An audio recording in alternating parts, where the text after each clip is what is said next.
So, we already spoke before, says the Messiah Shaim, about the repulsiveness of haughtiness, of thinking you're all that. And from there, we can understand the praiseworthiness of humility. But more than that,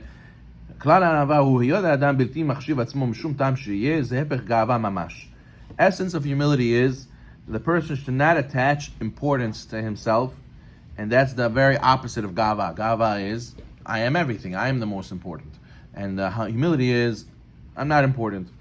And he says, תולדות נמשכות מזה, תהיינה ההפכיות של תולדות הגאווה, שנדקדק, נמצא שתלויה במחשבה מעשה.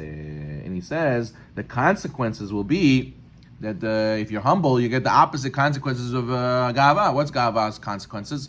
Versus gava, who has haughtiness. How could people not listen to me? And then he gets very upset when things don't go his way. He thinks he's in charge. And, I should make all the decisions. Why am I not making decisions? And why do people not speak to me in a certain way? And it leads to a lot of frustrations. But imagine if you're humble, so it leads to the opposite. People didn't listen to you, it didn't bother you. And it didn't go your way, it doesn't bother you. And people didn't speak to you the way you liked, it doesn't bother you. And you're able to be a cool as a cucumber always, and you're able to, be successful and not let these things get to you. But it has to be in the thought, it has to be in deed, it has to be throughout all your actions and all your thoughts.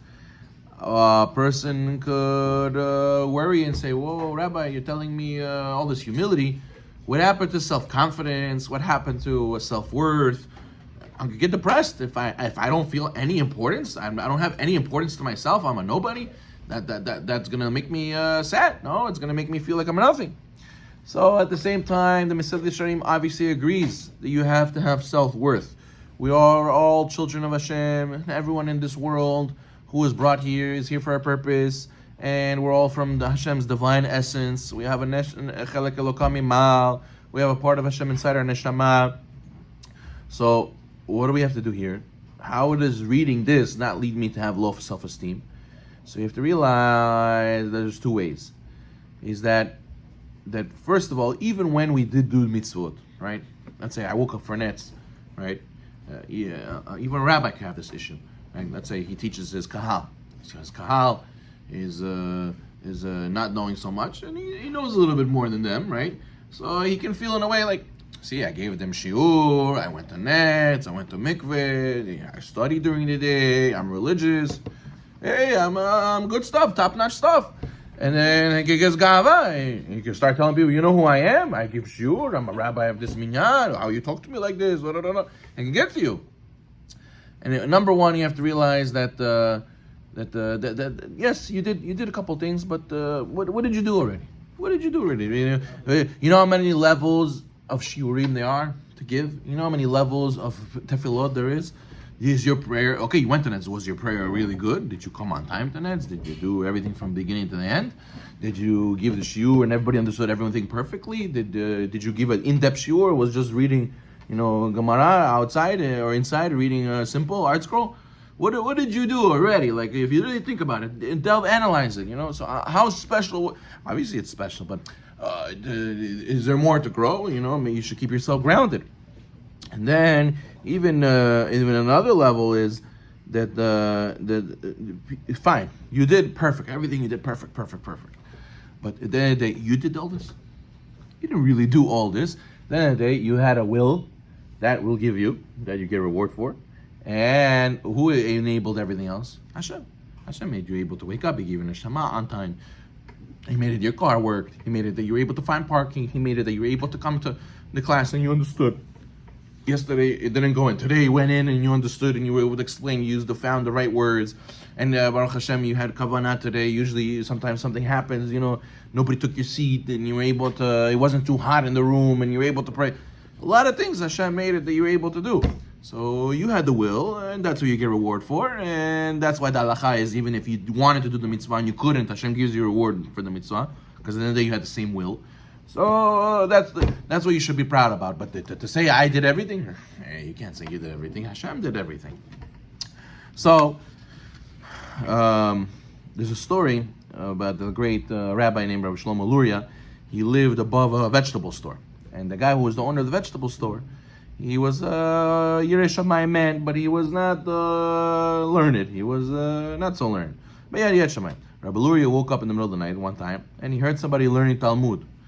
And he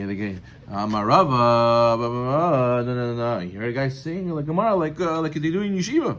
So he went and he looked for the voice. Who's his voice? And he found it was the guy who owns the vegetable store. He's saying the Gemara like this. He listened and listened, and he realized he's a big Tamid Chacham. So then Rabbi Luria one day confronted him, and he says, "What is this? You make everybody think you're a simple, unlearned man. You're a Tamid Chacham."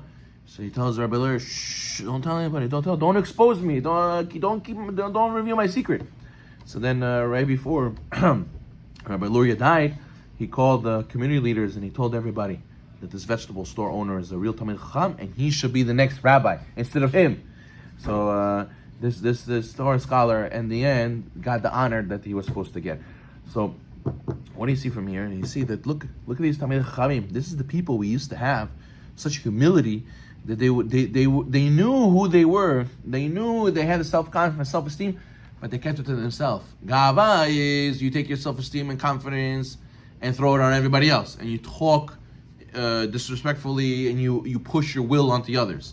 A humble person knows his worth. He has the same confidence. He has the same self-esteem, but he doesn't push it onto anybody else. He's very to himself, to the point where you can have a Talmid Chacham like this, hiding and nobody knows about it, but he keeps it to himself, and that's okay. I don't need to have all this importance. And in the end, those guys, those people, those rabbis who need to have those positions and need to give over to the community, and they need to be in positions, Hashem finds a way to get them there, even without them looking for it. It comes to them. It says, the sages say, by your name they will call you, and your chair they will seat you. No matter what you do, it's going to come and find you. You don't have to go and grab it. People who are looking for leadership and grabbing leadership, that's not how it's supposed to be. It's supposed to be that they come to you. We'll finish with this. The Rashash, Shalom Sharabi, one of the great Kabbalists we had, he was originally from Yemen. He came to Jerusalem, and what did he do? He took upon himself to be shamash, caretaker of the shul. Went to our classes were held. He was sitting in the corner reading Tehillim. But he overheard the shiur, and once all the scholars were stuck, even the rabbi was stuck on a difficult Gemara, they left, and Rabbi Sharabi was putting the books away. He opened a Gemara. He wrote on a piece of paper an answer to that difficult question they had, and he closed it in the book, and he left the book there. And when they came in the morning, they saw somebody answered, and they put it on a piece of paper. They said, "Wow, this is a beautiful hidush. It's a wonderful answer." And they wanted to know, who is this? So they were looking. They couldn't find out who it was. Then the teacher's daughter, she wanted to know who it was, and she saw it was Shalom Sharabi who wrote the answer, and she revealed it to everybody that who he really big Tamid Chacham he really was. And they say this about the Baal Shem Tov, that he used to sleep during the day, and at night he would be learning, and nobody knew who he was till finally somebody found out through spying on him. The point is that humble people, they don't have low self-esteem, they have high self-esteem. The question is, they will never show it to you. They will always act like they're nobody, and in the end, they want Hashem to bring it to them. They don't demand the kavod from anybody. Baruch Adonai.